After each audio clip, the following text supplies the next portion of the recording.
I think who's to blame is Hollywood, bro. Hollywood. Yeah, what they've portrayed. What they've portrayed in the movies these days is acceptable and fucking... Okay, obviously social media plays exactly into Hollywood, but like a Hollywood portrayal of love in... Forever, actually. If you watch any movie from the 60s to the fucking... There's so... It's not right. And that's why, like, it's really difficult to be happy and accept that you have everything you've ever wanted. Because everything you've ever wanted is changing with every fucking movie that you watch. So you're never going to be happy because there's always going to be something else you're going to find or compare it to. It's never just, this is what I want and I'm good. I mean, if you think about it, you got How to Lose a Guy in 10 days, and then 10 years later... What a movie, wow. 10 years later, you have Euphoria. And everyone's what's that? Glamorizing, that's what you use. Glamorizing, that's it. Now they're glamorizing something like Euphoria, obviously it's a couple of things. But they're making it out like this is the most fucked up thing, but it's the most beautiful love because this motherfucker's toxic and this and that. And it's just, don't get me wrong, I like watching these kind of things because it's so interesting to see. That's the problem. That is the problem because the problem. You shouldn't be afraid to portray that.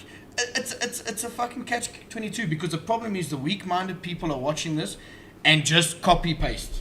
But genuinely, paste. That saying your eyes are the window to your soul means so much because they literally, everything that you watch, everything that you hear, everything that you stimulating yourself with, your brain starts to program itself that way. So even though you're not intentionally thinking, okay, I watched this movie, like I wanna compare myself to this, I want this for myself. Yeah. Naturally, your brain does that. You don't have to even think about it because that's what you're feeding yourself with. So like, you know, these movies and Instagram, literally everything that we interacting with on a daily basis sculpts who we become as people. And that's why it's changed from, like you say, a movie 10 years ago to a movie now. Love has changed as that's changed. So you're right when you say Hollywood manipulates how we think. And the worst part for me is Hollywood back then was still doing a cut job. Because how many rom-coms, I'm a huge rom-com lover. I watch all rom-coms, bro. I love the fucking genre. But how many times do you watch where it's the loser guy that does some shit and then finds this magic girl, and all it takes is for him to really put in hard work and grind at that shit and do some big romantic gesture, and she will magically now realize that she's in love with this guy. Bro, that never happens, like ever. It does not happen. It doesn't matter how much you care about a person.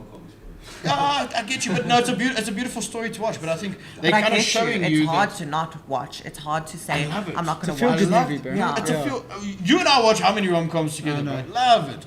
And the thing is, they kind of always show the guy putting in so much work into getting this girl, and I think that's kind of really shaped our society today. Why girls are getting flooded with attention all the time. Doesn't matter what you look like, because guys have kind of, it's not the only reason, but guys have kind of seen this and they think the only way I'm going to get this top-notch girl, this one that's batting way out of my league, is by really being a fucking creeper, bro. Like, if you think about it, so some of the shit that they do is really creepy. It is, yeah. Like, it's not, if that had to happen, okay, I can't think of it right now, bro, but I watched the movie last night, I can't think of it now. Like leaving her flowers at the door, phoning her during the day. You know, like... You're like bugging her. Like, no, bugging her, bro. Irritation. It is being an irritation. But you see, but no. You have to know where she is so you can bump into her somewhere. No. You know what I mean? Make sure she has her favorite breakfast on the table. Bro, no, guys, that shit don't work. Yeah, how did you get in my house? You're cooking breakfast while she's fucking sleeping. Like, no, guys, that shit don't work. Stop doing that. Stop watching these things and things. Guaranteed. What I've just learned about women, not that we'll ever figure out women, is that giving them way too much attention will never work. I can guarantee you this fucking is a real thing. Don't do that, guys. What the fuck are you doing?